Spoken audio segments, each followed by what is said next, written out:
आज मैं आपको जो कहानी सुनाने जा रही हूँ उस कहानी का नाम है चुड़ैल से शादी। यह एक सत्य और आंखों देखी घटना है। हमारा गांव गोंडा जिले में पड़ता है। यह उस समय की बात है जब गांव में 18 से 19 साल की उम्र में सब लड़कों की शादी हो जाती थी। उनमें से एक मेरा मित्र रमाकांत भी है। उसकी शादी 3 साल पहले हो चुकी थी और अब उसका गौना भी आ गया था। उसकी बीवी बहुत निडर थी। इसको मैं निडर इसलिए बता रहा हूँ कि उसकी निडरता एक दिन बहुत भारी पड़ गई थी। 3-4 साल पहले गांव में अधिकतर औरतें सुबह सुबह उठकर लोटा लेकर नित्य क्रिया के लिए कोई खेत में तो कोई खुले मैदान में जाती थी। वो जब भी गांव के पुरुषों लोग सो जाते थे तब वे औरतें निकलती थी। कुछ दिन बीत गया तो अब रमाकांत को सुंदर सी बेटी हुई। बेटी अभी 8 महीने की थी। उस समय उसकी बीवी सुबह सुबह अकेले उठकर खेत में चली गई और अपनी सासू माँ को या फिर अपनी जेठानी को भी नहीं जगाया। वह अकेले ही चली गई क्योंकि वह तो बहुत निडर थी। लेकिन उस समय वह ना तो हाथ में चक्कू और ना ही माचिस लिया उसने। जिस घर को बच्चा पैदा होता है उसके 1 साल तक उस घर की औरत को बाहर अकेले नहीं भेजा जाता, वह भी सुबह सुबह बिना किसी को साथ लिए, क्योंकि उस औरत पर भूत प्रेत इन लोगों का साया जल्दी पड़ता है।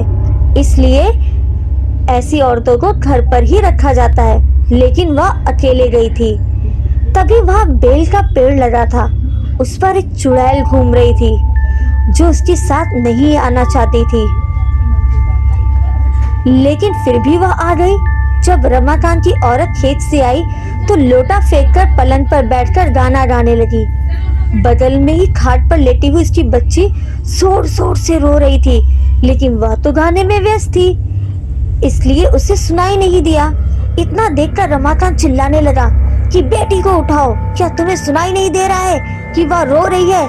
फिर भी बीवी ने जवाब नहीं दिया। तब रमाकांत की भाभी आ गई और वह समझ गई कि यह कौन है और रमाकांत को इशारा किया कि जाओ दादाजी को बुला लाओ। इतना सुनते ही रमाकांत समझ गया कि मेरी बीवी के ऊपर कोई चुड़ैल का साया है। तभी भाभी ने दादी जी का नाम लिया। तब तो रमाकांत पलंग पर बैठकर दादागिरी झाड़ने लगा और बोला कि तुम कौन हो, यहाँ पर क्यों आई हो, क्या तुम मुझसे शादी करना चाहती हो? तब तक गांव की कुछ औरतें और कुछ पुरुष मजा लेने के लिए इकट्ठा हो गए। चुड़ैल ने कहा कि मुझसे तुम्हें क्यों दिलचस्पी हो रही है? क्यों मुझसे शादी करने के लिए उतारू हो रहे हो? तो रमाकांत झट से बोला कि मैं कुछ काम धंधा तो करता नहीं, लेकिन अगर तुम साथ रहोगी तो धन दौलत लाती रहोगी।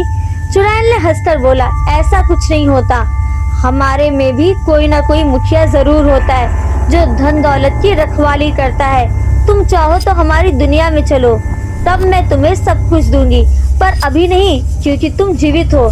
रमाकांत समझ गया कि अब मेरे हाथ कुछ नहीं आने वाला है, तो उसने बोला कि ब्राह्मण परिवार में आते हुए तुम्हें डर नहीं लगा? तब तक दादाजी भी आ गए और बोला कि ये जो लोग हैं सब हट जाओ और अपने अपने घर जाओ। इतने में रमाकांत की बीवी भी पलंग से नीचे उतरकर सिर पर पल्लू डाल दिया और चुड़ैल भी चली गई। तब रमाकांत मन ही मन बड़बड़ाने लगा कि इनको भी अभी आना था, अगर थोड़ी देर बाद आते तो क्या पता मैं भी माला माल हो जाता। बेचारा रमाकांत बहुत दुखी हो गया।